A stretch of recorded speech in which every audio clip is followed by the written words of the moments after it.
In the last tutorial, I talked about these items from download the sample project until create, remove, move, scale. And then now in this tutorial, I want to talk about the behaviors of the objects. Rigid body colliders, and also car wheel rotation, car movement, water, and VR optimizations. Okay, so this was from the previous scene and tutorial. So let's remove this cube, click on it and then remove it. And then hold again, right click, and then S. Okay, and then I'm gonna just return this to the previous situation, which was basically I'm gonna just return to previous, which was just the shaded, so that we can see everything, right? So now I'm gonna talk about the simple behavior. So now I'm gonna talk about the rigid body and colliders. So Unity by default added these two behavioral features, which makes our job very easy. So what those means is, now if you click on the car, which is 0, then we have a rigid body in inspector, which basically represents the features of this car, right? So then this rigid body, how we can add it is using this add component. So left click, and then here type rigid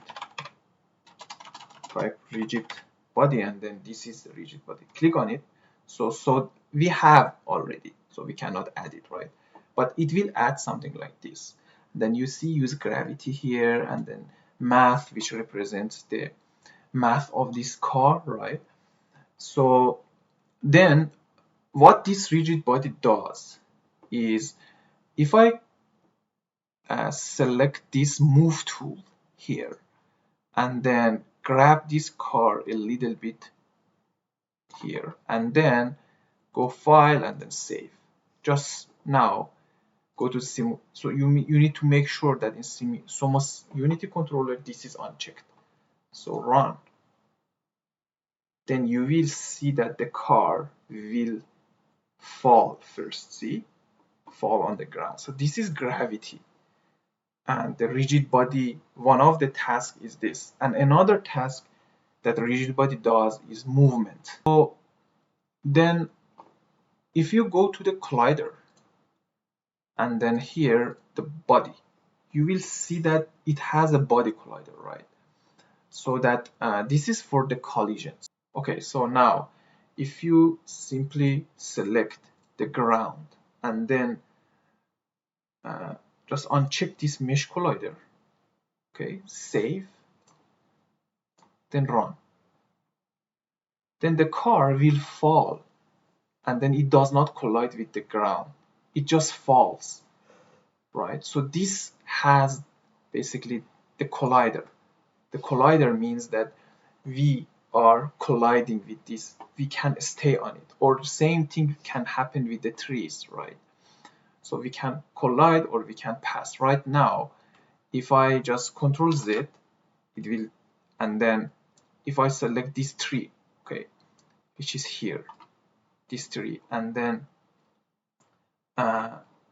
if I add a collider, I'm saying collider, and then I will add a box collider, right?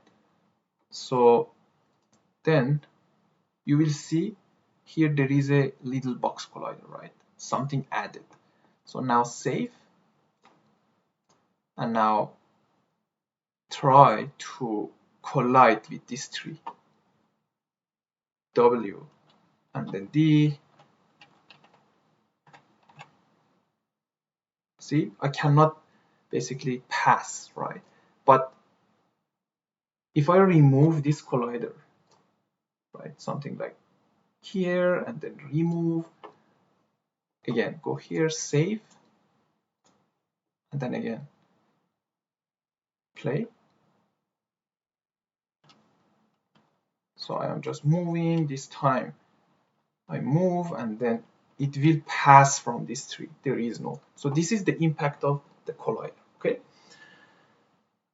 So then about the complex behavior using usually programming and shader and animation. These are the three types of the behaviors.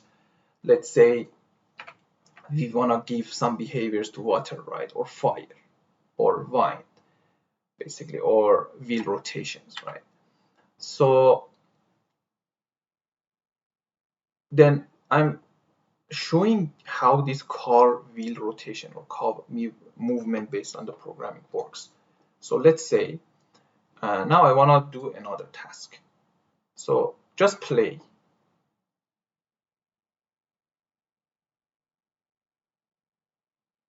And now press W and then A little bit, so deriving this way.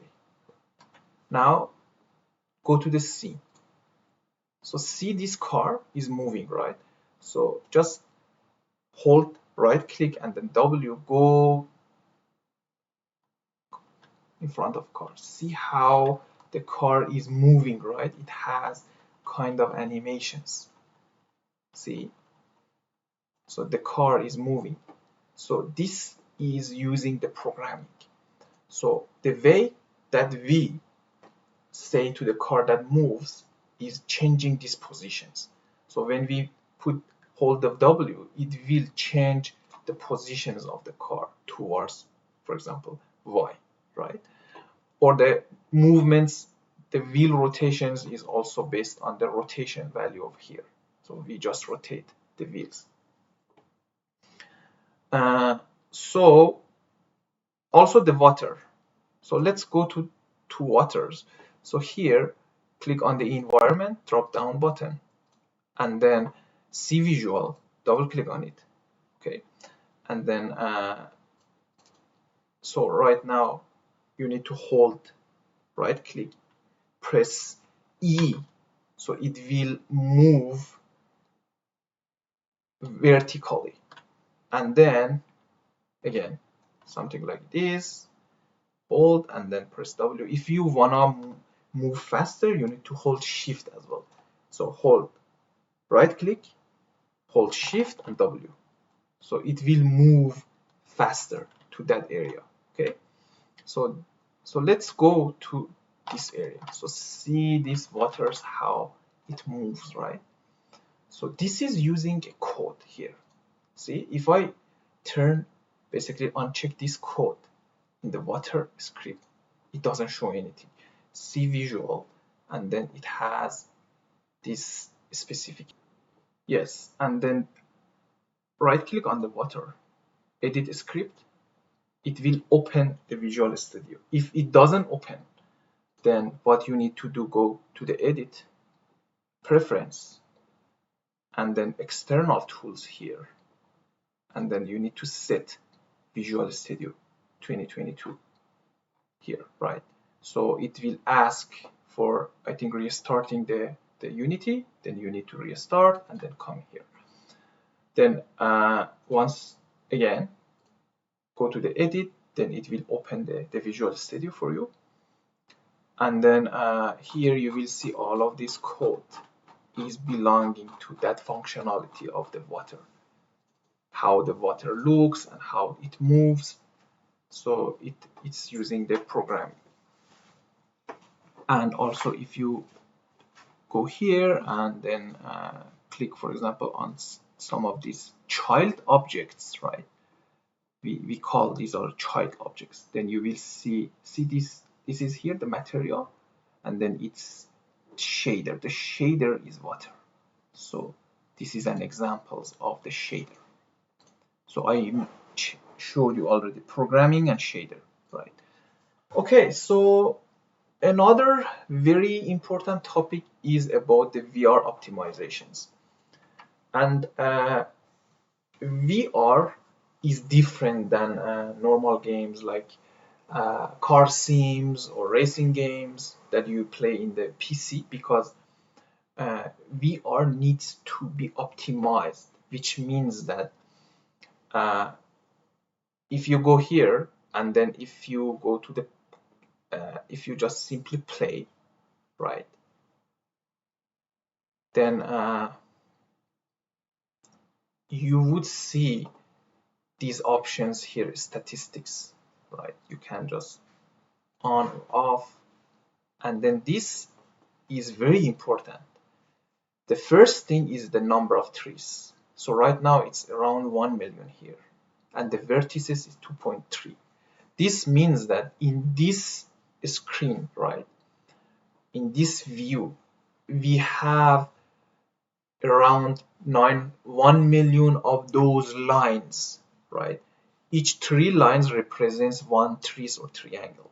So we have around 3 multiplied by this one, which is around 2.3 million of those lines.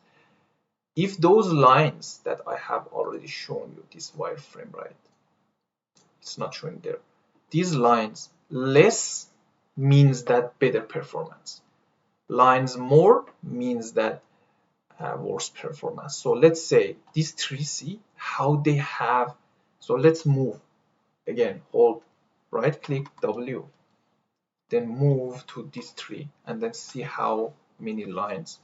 So for example, here we have, for this is basically those rivers, or right, see, we don't have that much, but here we have so many lines.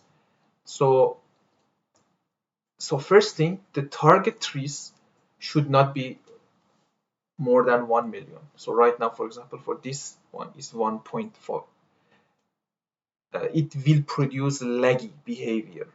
And this one is when, for a standalone headset, when no connection to PC. There is no cable between the headset and the PC. But when there is a cable, then that means that everything is running on the PC, not on the device. So the VR headset is like a mobile. They don't have that much powerful CPU or GPU, right? It needs to be so much optimized. And then the FPS is frame rate per second should be higher than 60, and then it's 200 is pretty good, right? So this application, I believe, works good still if we are just failing this one, right? For standalone. And also I have a couple of videos and the tips, let's say 12 tips before importing a 3D model in VR, 3 tips after importing a 3D model, and then flickering, and then how to decrease those number of polys that you might also be interested.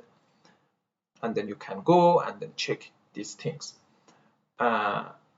So thank you very much for watching this part, which is part 1.